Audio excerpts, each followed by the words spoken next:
We are here, Calgary Barbell, on a Friday, main press day, and I got some good news, and I also got some bad news.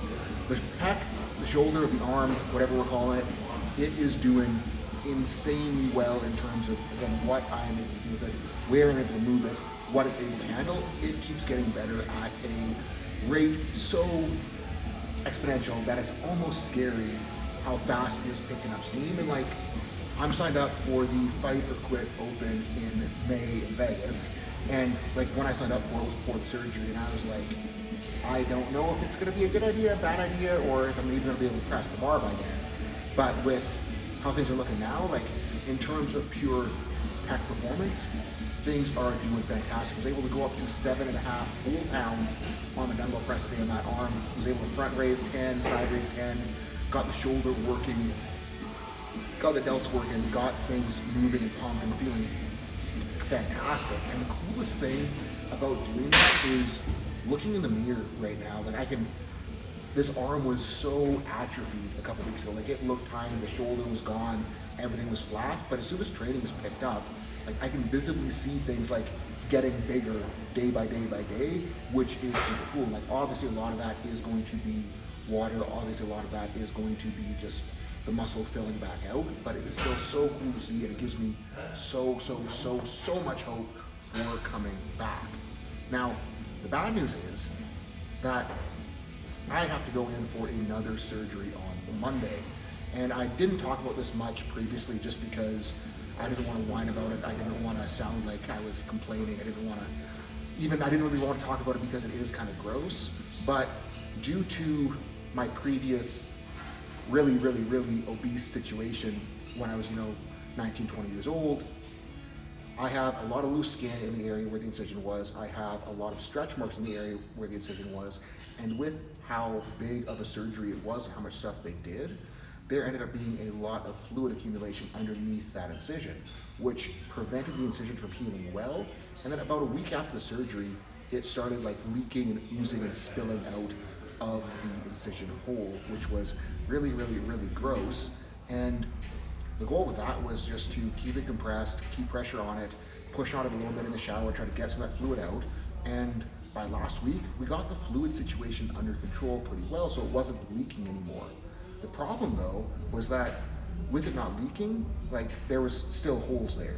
And because it was leaking and not sealing for so long, those holes kind of like healed as just an open hole, similar to how a piercing would.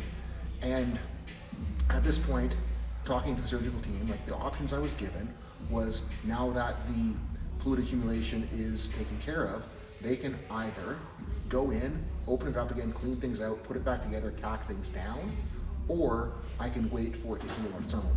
And the problem with waiting to heal on its own is it might be another couple months, 3 months, 4 months until that skin actually closes up, just because it's healed open and it's healed like loose and not tacked down. So it'll just take time to do that. And the longer that it stays open, the longer that it stays untacked down and with a hole, the higher the risk of infection becomes, and the longer it will take to ultimately come all the way back. So I figured the amount of setback I will have to go and get it cleaned up and fixed right will be a lot lower than the potential setback had I decided to just wait it out and see what's happening.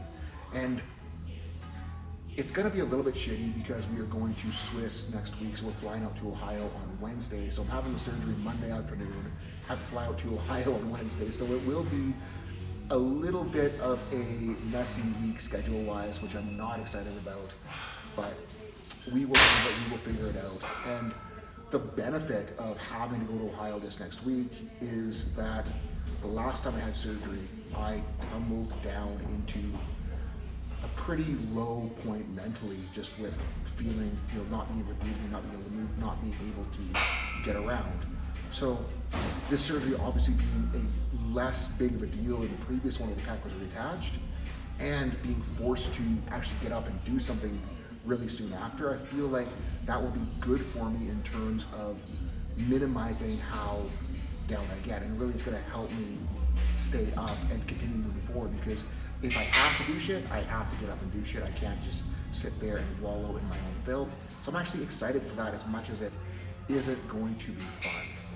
And the biggest thing that I'm trying to remember right now is that, like, even though this is happening to me, even though this sucks, even though I wish it wasn't, it doesn't make me special, because stuff is hard for everyone. Everyone has their own things that they are going through. Everyone has their own challenges. Everyone has their own adversity. And a trap people, or I have fallen into in the past, was when shit is going bad, I want to think that it's just me. I want to think that I'm the only one that has this hard. And it alienates you from people close to you, and it makes things feel worse, because when you feel like you're alone, when you feel like it's only you, and you feel like no one understands, you're just going to dig yourself into that hole deeper. And remembering that everyone has their hardship, like everyone in this room right now is going through their own challenges, their own difficulties. Everyone outside in the street, they have their own stuff going on in their lives. And if we remember that, yes, things are hard, but that doesn't make us unique. That doesn't mean that we're the only ones. It can help us pull through it. It can help us keep our heads up so we can get better. So that is where I'm at right now. I'm not stoked to be having to go in again on Monday, but it's going to get done, and I really am grateful that it is going to be taken care of. And I'm excited that once it is taken care of, once it is sorted out, I should be able to keep trending upwards at a pretty good rate.